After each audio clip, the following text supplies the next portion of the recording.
as I was saying, guys, that ever so famous clock tower over there is called Big Ben. However, its technical official name is actually the Elizabeth Tower. Yes, Big Ben is actually the name of the bell which is inside of the tower. Yes, that is the bell inside the tower there, guys, called Big Ben, but that is where it gets its nickname from. Now, don't worry, everybody does call this Big Ben here in London and around the world. So if you did think that's what it was called, don't worry, you aren't incorrect. It is technically correct.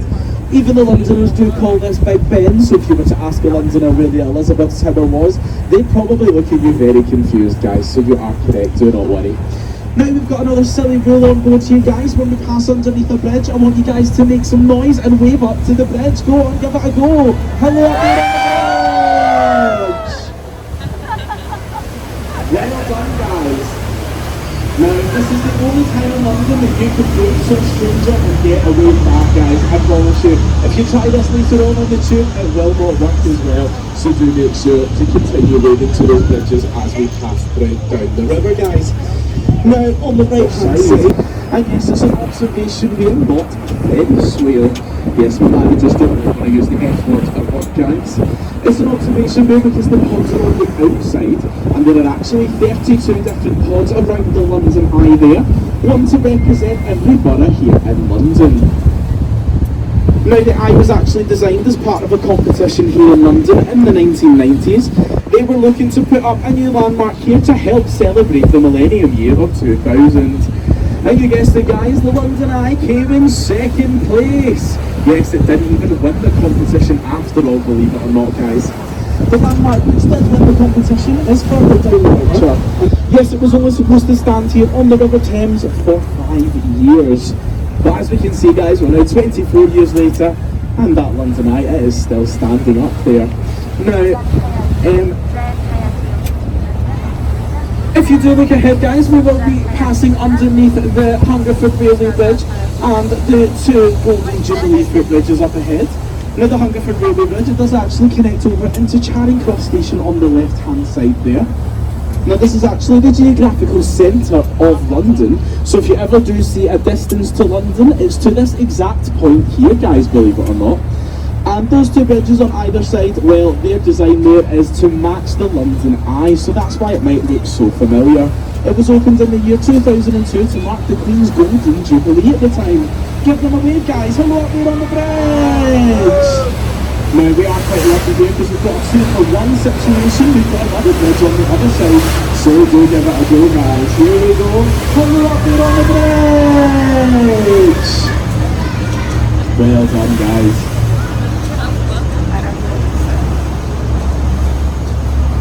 Now, over onto the right-hand side here, you will see the South Bank Centre.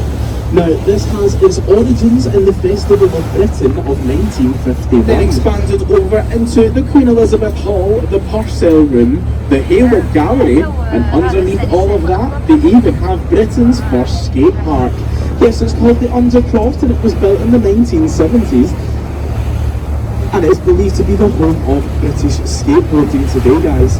Now, the South Bank Centre itself is now home to many different things. It hosts a variety of shows throughout the year, touring productions here in Britain, and it also hosted many different award shows there, including the BAFTA Awards, which happened there just a few weeks ago over in the Festival Hall there, guys. Now, this bridge up ahead is called Waterloo Bridge, but it does have a nickname, and it's nicknamed as the Ladies' Bridge, because the task force that helped build this bridge was made up almost entirely of women. Now, guys, this is because it was during the Second World War, and a lot of men were off fighting in the war. Now, believe it or not, guys, Waterloo Bridge is the only bridge in London's history that was completed on time and under budget. So, look at it. Now, this is actually the Royal National Theatre, but don't worry, guys, I am allowed to say that this is an ugly building because it was designed in the architectural style of brutalism. Yes, that is why it's got that ugly, harsh exterior on the outside there, and it was also actually voted as the nation's ugliest building. Yes, not even just here in the attention. And you can see a variety of different shows that go on throughout the year, and often if they are successful, they end up transferring onto the theatres in London's West End, or even over to Broadway in New York, guys. So, but here's a trick. They're actually much cheaper to get a ticket for a show over at the National than it is for the rest of putting this building up, because the River Thames that we're on today is a royal highway, and therefore it is illegal to advertise here. So having your company name displayed at the top like that was breaking quite a few laws. But they were taken to court and had a very clever lawyer who said, Your Honour, I promise that is not the company's name at the top there. We actually just ordered a random set of geometrically shaped windows that happen to spell out the company's name. And you'll never believe it, guys, the judge actually believed them and they got away with it. Well, I don't know about you guys, but I've heard that the judge hasn't worked since that case. He became a bit of a laughing stock. No, none of you got that one, don't worry. My jokes are terrible, guys, they just get worse the further down the river we get. You do not have to laugh at them, honestly. It is fine, I will not be offended. Now these bridges up ahead, these are called the Blackfriars Bridges. This first one here is the Road Bridge, and on the other side we've got the Blackfriars Railway Bridge. Now notice as we go through, guys, there are some mysterious red columns there on either side.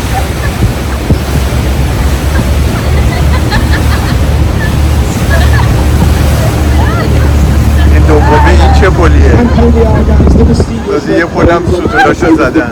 Now, what do we think these are? What is the purpose of them? Well, guys, I will let you think all about that, and I will reveal all on the return journey back to the London Eye.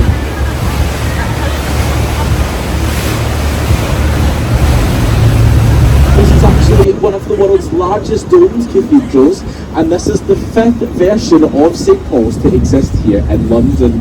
Yes, it stands at 365 feet tall, one representing every day of the year. And it was completed in the year 1710 and designed by Sir Christopher Wren, one of the nation's most famous architects. Circular building there with a thatched roof on top of it. Now, this is actually the reconstruction of Shakespeare's Globe Theatre. Now, it was built in 1997. I know it looks a little older than that one, guys, but the original Globe Theatre, it did used to stand here on the River Thames for day, where they used a live cannon during the show to mimic the sound of thunder. Now, the cannon shot directly through the thatched roof and set the whole building ablaze, guys. Well, what can I say? Shakespeare has been known to bring the house down. I told you guys this was going in the Globe today, guys. They do run a summer season throughout the year, and it runs from April through to autumn, so you can catch Shakespeare shows that are on there. But I will warn you guys that a lot of the tickets are standing only tickets. It is an open air theatre, so of course if it rains, well, you will get rained upon, and some of the shows can go on for around 4 hours.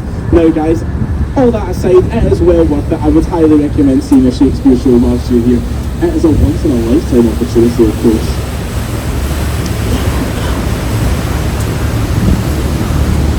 Now what would a tour of London be without pointing out one of the local pubs? If you look over to the right hand side, you will see the Anchor Tavern, which is believed to be one of the oldest pubs here in London. Yes, there has been a pub on this site for at least 700 years. Now that means that many famous people have actually drank here over the years, guys, including Shakespeare himself, Charles Dickens, and also Samuel Pepys. Now, he was a very famous diarist here in London. He actually witnessed the Great Fire of London happening from this very pub over here, guys, and he wrote it all down, which is why we now have such a detailed reconstruction of what happened during the Great Fire. Thanks to this very famous diary, of course.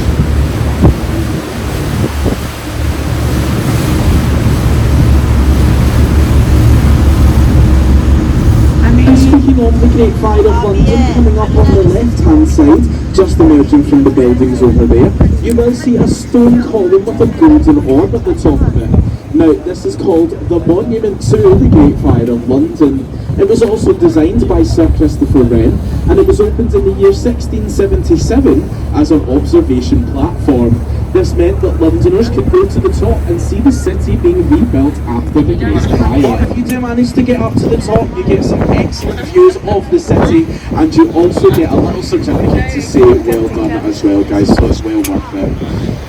Now on the right hand side, I'll just point out the Shard over there. This is actually the tallest skyscraper that we have here in the United Kingdom. We're actually not allowed to build any higher than the Shard due to the strict aviation laws that we have here in Britain. Now inside you will find many different things, including offices, you'll find restaurants and bars, the Shangri-La Hotel, and at the very top, guys, there's some very expensive and unaffordable housing. Yes guys, if you wanted to move up to the top of the Shard, well, it would cost you around £43 million to move up into the apartments up there, guys.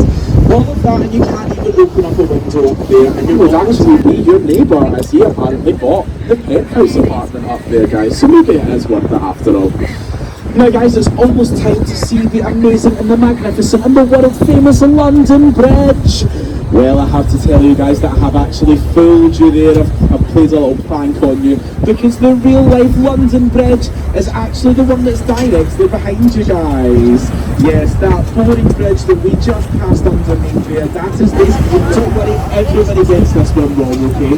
This is actually called Tower Bridge. But, like I said, everyone gets it wrong. Even Google will get this one wrong, guys. If you type into Google London Bridge, it will show you a picture of the upcoming Tower Bridge.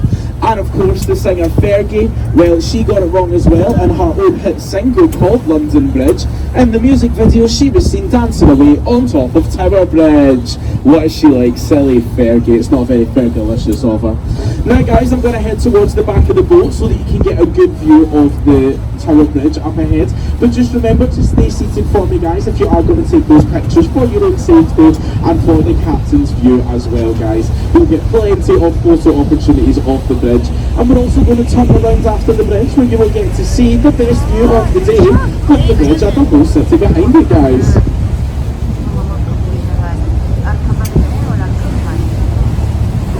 Now coming up on the left hand side over there, guys, you will see the Tower of London. Now the Tower of London is a very notorious structure here. It was first constructed in the year 1066 by William the Conqueror, and the rest of the building is completely over the years, guys. It's been used for many different purposes, including a royal mint, a zoo, an observatory, and a palace. But of course it did become more well known as a place of imprisonment, torture and execution. Many people were taken into the tower over the years, where they were eventually tortured and executed, guys. Tower Bridge. Now Tower Bridge is actually a relatively newer bridge here in London. It was constructed and opened in the year 1894. Yes, it looks much older than that due to the stonework that you can see up there, guys. But that is actually purely cosmetic, and it is designed to blend in with the Tower of London. Now it's a vascular bridge, meaning there are openings in the centre to allow larger ships to pass through underneath. Now back in the day, when it first opened, this would have happened around 8,000 times per year, but it is much rarer nowadays, guys. It does still happen from time to time, as long as the ships that want to pass under give at least 24 hours notice, because the water traffic here in London actually has right of way over road traffic. Now guys, there is actually a legend here, as you're passing underneath the Tower Bridge. It says that if you do wave up to Tower Bridge and you get a wave back from anyone on the bridge, then you will receive 5 years good luck for yourself and the entire boat. So do give it a go, guys. Let's take advantage of this legend and get those waves and up and on the bridge. Well done, guys. It looks like all of us on board today have now got 5 years good luck. This is actually true as London legend here in the city, because as sailors were leaving the city, this would have been the last bridge that they would have passed under. So all of their loved ones would be here to wave them goodbye, in the hopes that in 5 years' time when they return, that everyone will be here to welcome them again. Right guys, very shortly we will be turning down to the left hand side, where you will get that best view of the bridge. There's a whole city of London behind it. So do make sure to get your phones and cameras ready for a few minutes time to get those excellent picture opportunities. Before now, you now find yourself able, so to get those phones, cameras and social media apps out at the ready to get your pictures. Now, of course, if you are going to post this onto social media, then do use the following hashtags if you want to get lots of likes. Hashtag This Is Tower is a very exciting experience, guys. One that you definitely wouldn't want to miss if you are only visiting London for a few days. It is the perfect photo opportunity.